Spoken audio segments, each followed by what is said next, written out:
G'day guys, and welcome to the Sunday Beginner Series.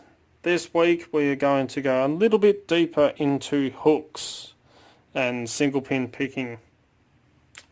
So, as a beginner, I highly recommend that a beginner will get 3 hooks.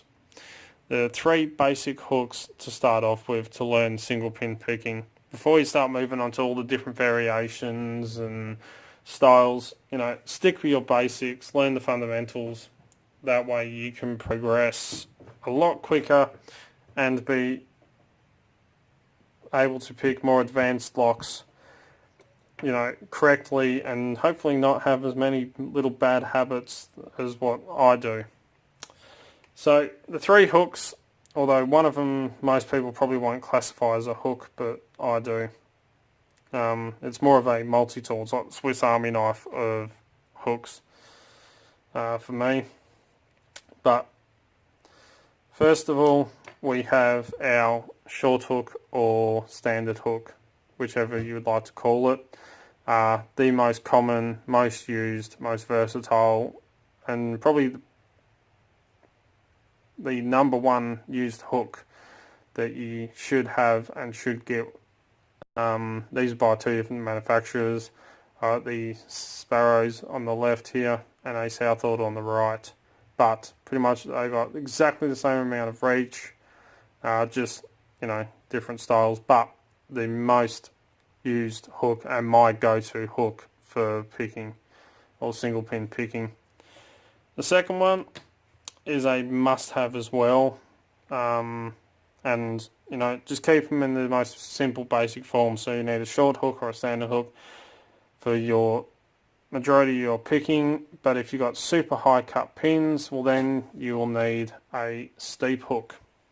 So in comparison to the short hook, you can pick 99% of your pins with a short hook, but if you've got a super high cut pin or pins hiding behind lows and you keep oversetting your low cuts, a steep hook is the way to go for getting around that. So it's a must-have, and every beginner should have a short hook and a steep hook.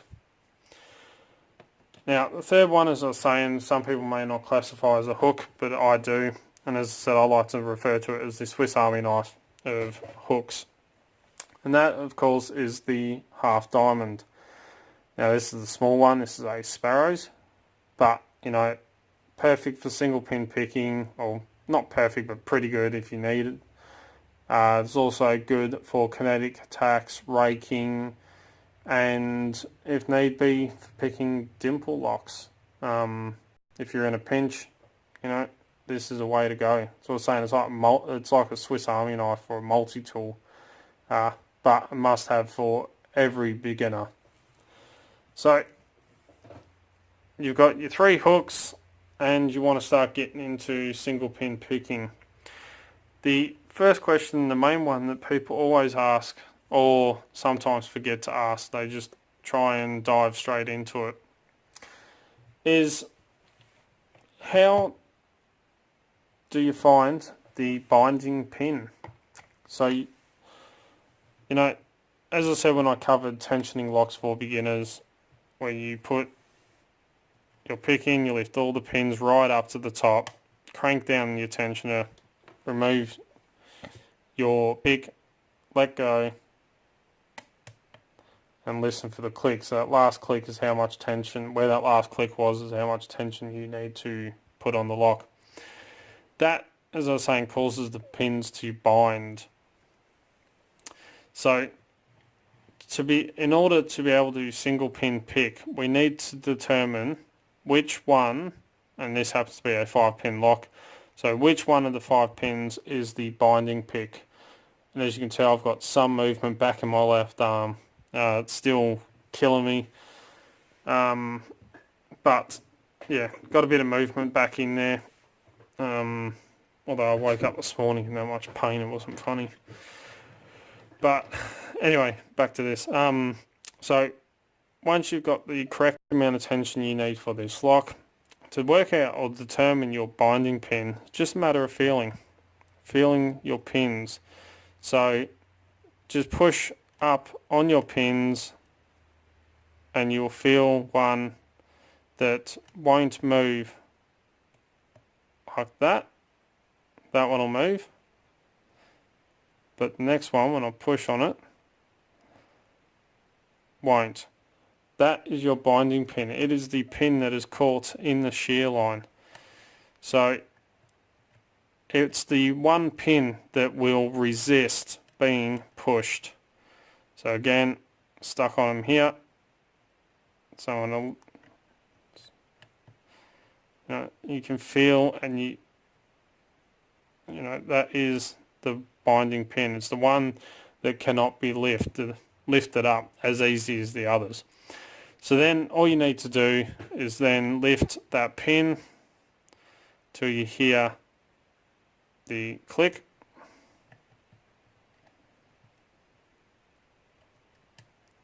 I'm trying to find which one's binding now, so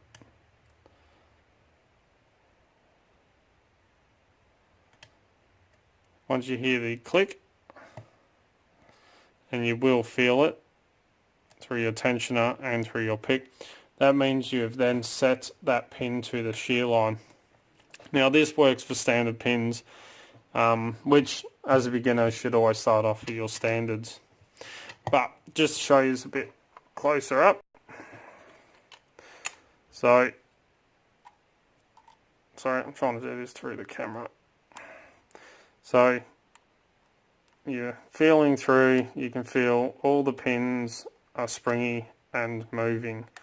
So, once I put, and I'm going to put excessive tension on this just so I can get pin 1 to bind. Get that hair out here. So, when I'm trying to push up, I can feel that pin is resisting being pushed. Push it up to its shear line.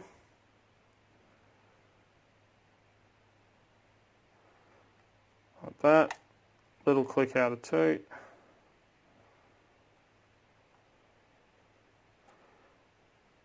Pin 4 is resisting, so hear that click.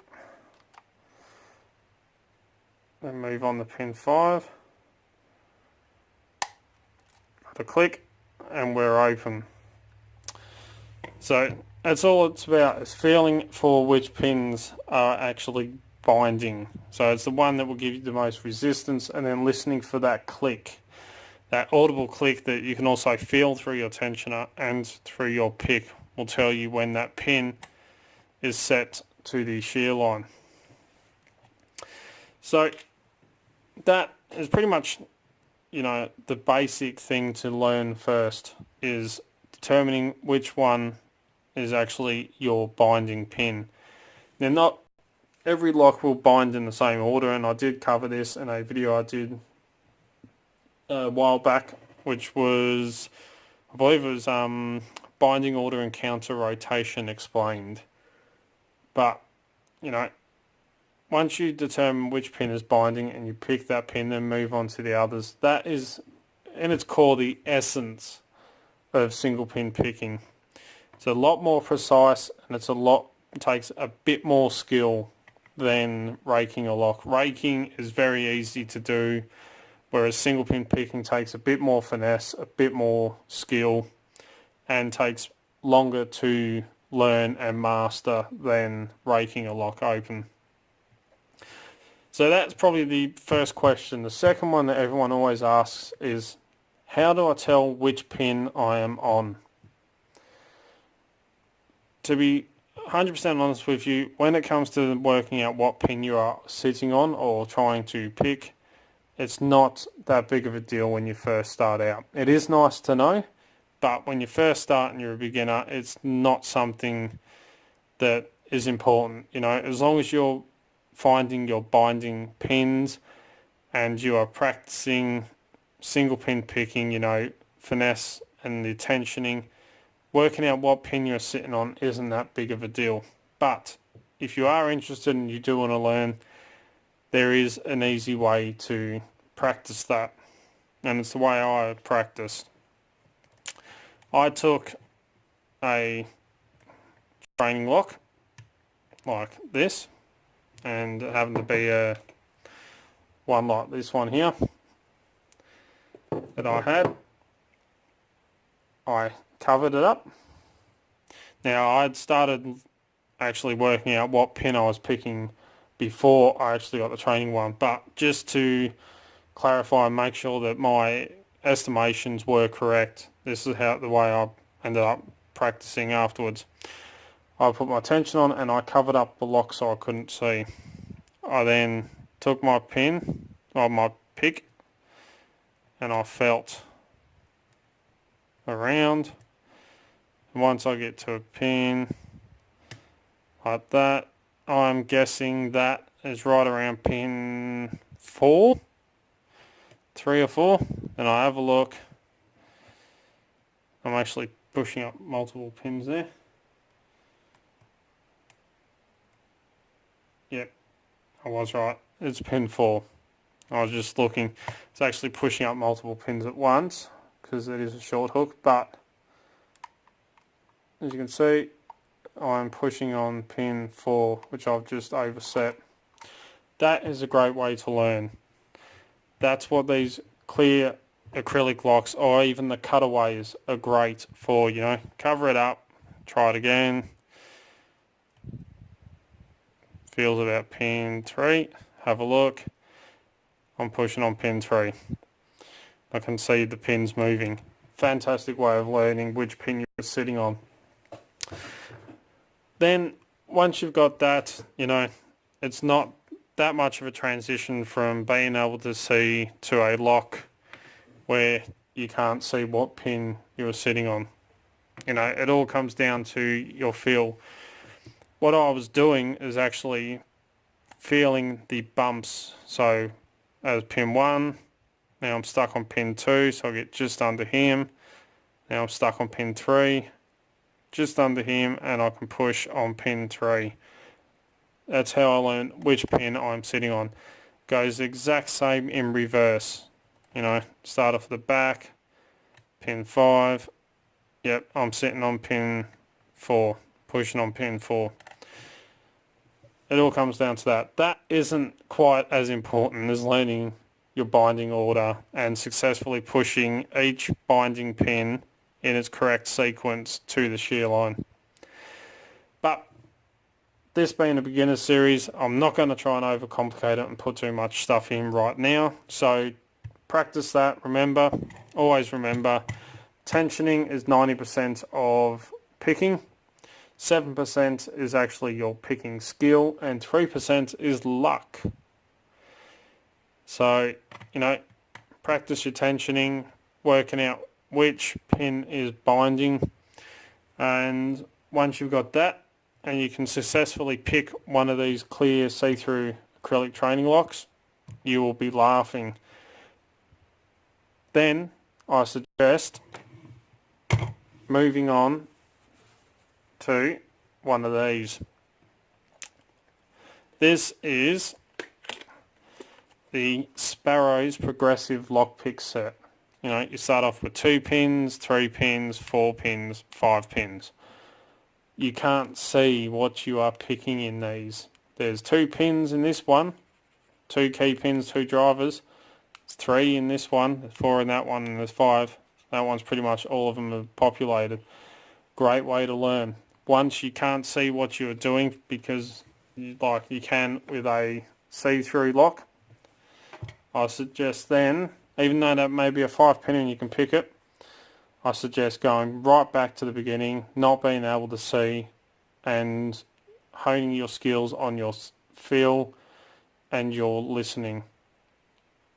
Absolutely awesome way of doing it.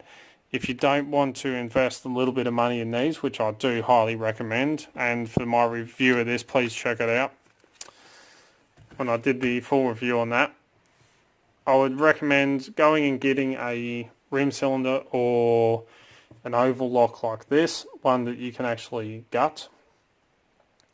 Then taking out all the pins but the first 2, pick them. Once you've got that done, add the 3rd pin in, and then so on and so forth till they're all populated. It is another great way of doing turning a lock into a progressive set to really hone in your single pin picking skills, just for basic single pin picking. So hopefully that will give you a little bit of a head start into the awesome world of SPP, and you always remember the first lock you single pin picked. It is such a rush knowing that you took the time and a bit more skill involved in single pin picking that lock. So next week we will go in a bit deeper and go through all the different techniques and styles over the next few weeks of hooks and single pin picking. So, as always follow the codes, keep Locksport legal, don't go doing anything stupid. Don't forget to check out locksmithstoolbox.com if you're after great equipment at very competitive prices. Highly recommend checking them out. Please smash that subscribe button. As you know, I try to make 2 to 3 to 4 videos per week, depending on work and everything else that I've got going on. Don't forget to turn notifications on, which I think is over here somewhere, so you can stay up to date when I upload a video. Don't forget to come and join us on Discord, Extraordinary League of Pickers. We've got our logo up on there now. Absolutely fantastic channel, lots of great people, cannot recommend it enough. Don't forget you can find us on Instagram, Facebook and Twitter, where I put up posts and photos of what's going on in the background and all the fun stuff that happens around here pretty much. If you want to get in contact with me, you can contact me through any of the social medias, Discord, send us an email at darkartslockpicking@gmail.com, or you can find me on Skype at darkartslockpicking. Just type that in on Skype, it should pop up. If you like what you see, don't forget to give it a thumbs up. I'll get tongue-tied with doing this. Blah, blah, blah. And until next time, cheers guys.